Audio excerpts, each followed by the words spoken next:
Ce que tu es en train de mettre en place, moi, ça me fait vibrer. Oui. Cette idée de conseil et alignement, c'est vraiment quelque chose que tu incarnes.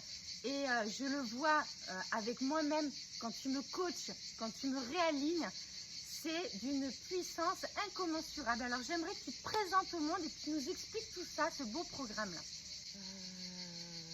Je sais pas. Moi, je fais ça naturellement, je me rends pas compte. Mais c'est ça qui est puissant parce que justement, tu es dans ton être-té. Et qu'est-ce qui fait que tu as envie d'aider les autres comme ça, de manière puissante? En fait, il y a eu, dans mon parcours, il y a eu des épisodes où effectivement, j'ai été mise dans une place de leader. Et ça m'allait très bien de pouvoir partir en classe verte et m'occuper des enfants, de gérer tout un groupe, de pouvoir donner des directives et puis poser le cadre. Et c'est vrai qu'après, j'ai eu aussi quand même une première vie d'orthophonie où là c'est exactement pareil, hein. On amène la personne à se transformer, à se rééduquer. Et aujourd'hui dans le coaching c'est un petit peu ça. Donc en fait je me rends compte que quel que soit le problème, quel que soit le sujet, que ce soit un problème de couple, ou que ce soit un problème administratif, ou que ce soit un problème familial, le sujet reste le même en fait. C'est quel est notre positionnement, quelles sont nos limites, quelles sont nos valeurs, qu'est-ce qu'on doit écouter pour pouvoir respecter ces valeurs et avancer le plus possible aligné. C'est ça. Et par cette qualité d'orthophoniste, j'ai remarqué que la qualité du mot et du verbe est très importante pour toi. Ouais. Moi, j'ai pris conscience que... Alors ça, c'était même avant d'être orthophoniste, hein, puisque en étant enfant, j'ai souvent entendu le tais-toi, parce que j'étais une vraie pipelette, hein, c'était pas mal, mais je parlais souvent pour ne rien dire. Et c'était très frustrant pour moi d'entendre le tais-toi, parce que j'avais besoin, vraiment besoin de m'exprimer. Et en contrepartie, j'ai vécu aussi des marques dans ma vie à cause de mots que j'aurais entendus. Et donc j'ai tout de suite, j'ai vraiment pris conscience qu'il y avait certaines phrases ou certains mots qui m'avaient été dits et qui sont marquants. Et en grandissant effectivement et en étudiant un petit peu le phénomène de l'énergie des mots, on se rend compte que le mot peut être une arme, hein, ou un très bon médicament.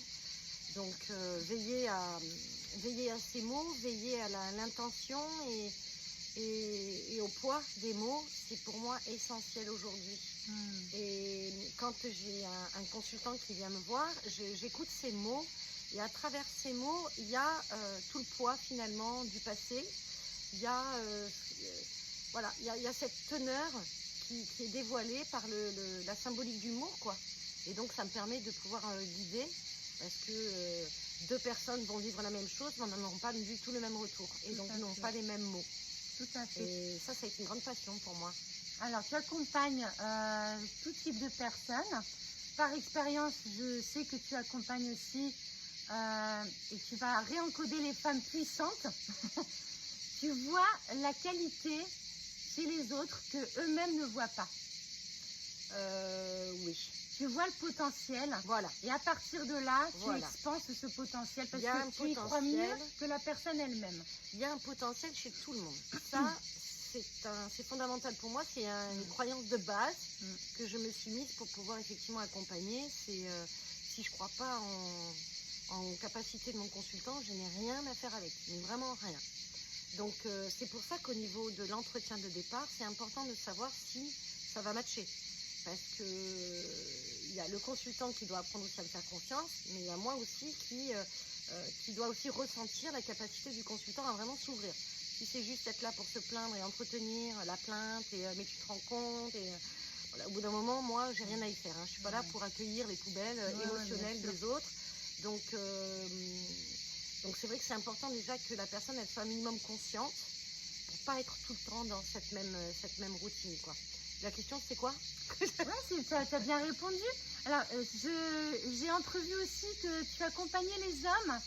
Ça fait des années. C'est intéressant aussi. Ça va faire bientôt 10 ans que je suis coach. Et effectivement, sur les 10 années, j'ai 90% d'hommes. Ouais.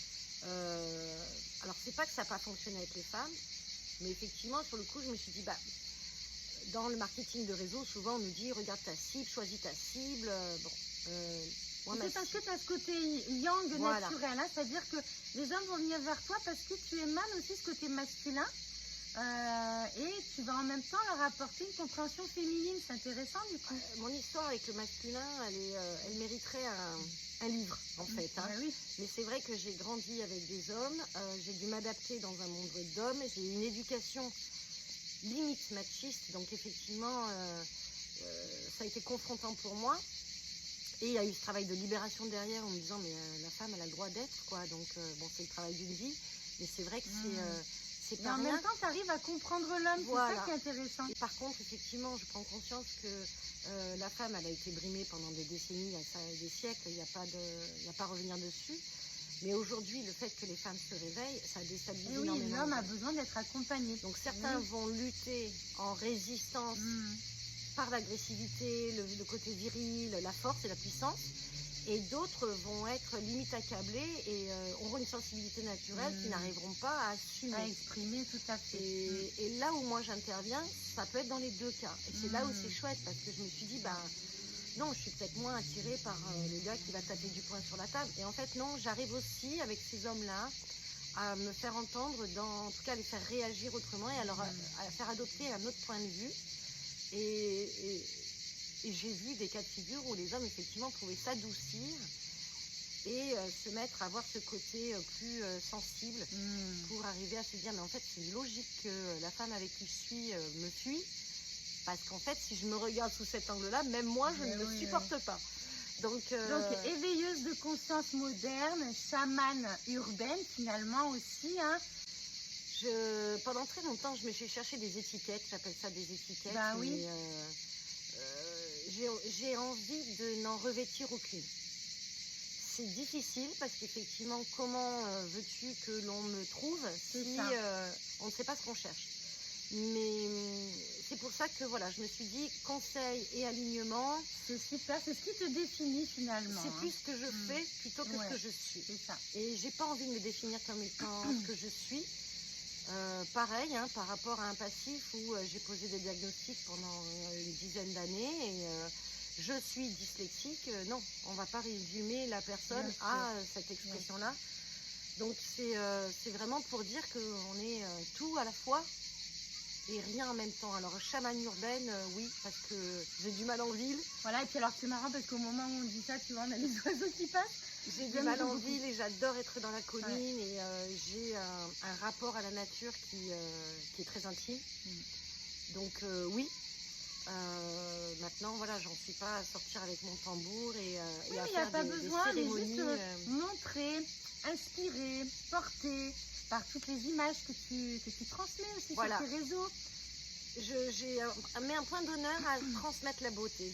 Voilà. Et à ne pas oublier d'ouvrir les yeux parce que très souvent, on peut être pris dans un engrenage de métro, boulot, dodo. Et j'ai eu une période de ma vie où le soleil, aussi beau soit-il, quand il se levait, je ne le voyais plus.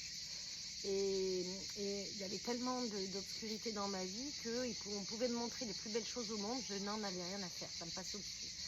Et quand tout ça est revenu, je me suis dit, mais en fait, plus jamais passer à côté d'un lever de soleil, d'un coucher de soleil, les petites choses, de la conscience de la vie telle qu'elle est. Ça renforce énormément. C'est comme si je renaissais toute neuve tous les matins et que je me disais, bon ben voilà, aujourd'hui, je m'accapare d'un paysage comme ça et d'une rivière qui coule. C'est la pleine conscience. Être de plus en plus consciente un petit peu à chaque moment. Adopter la contemplation. Savoir voir le beau dans toute situation. Et même, quand je dirais le beau, c'est même le positif dans toutes les situations. Prendre de la hauteur. Et ça, c'est un jeu auquel je me régale aujourd'hui. Et donc, ça marche pas seulement dans mon boulot, mais aussi dans ma famille et avec mes amis, donc toi, où à chaque fois qu'on vient, oui, mais... Bah, c'est pas grave, je vais juste me changer de position et je vais montrer ce côté positif de regard. Et de dire, mais en fait pas du tout, tu te trompes, c'est pas du tout un problème, c'est au contraire une opportunité. C'est exactement ça et c'est ce qui fait que Sophie est une coach magnifique parce que elle te fait voir justement la situation sous un angle mais d'une manière puissante et de manière positive, là où nous, quand on est englué dans la boue, on pense que tout est catastrophique. Le résultat, il est bluffant. Je parle en connaissance de cause. Où là où j'aurais tendance à être un peu caliméro et victime, je peux vous dire que elle te fait prendre responsabilité de ta propre vie et l'avancement, il est incroyable. Donc merci à toi pour ça, en tout cas Sophie.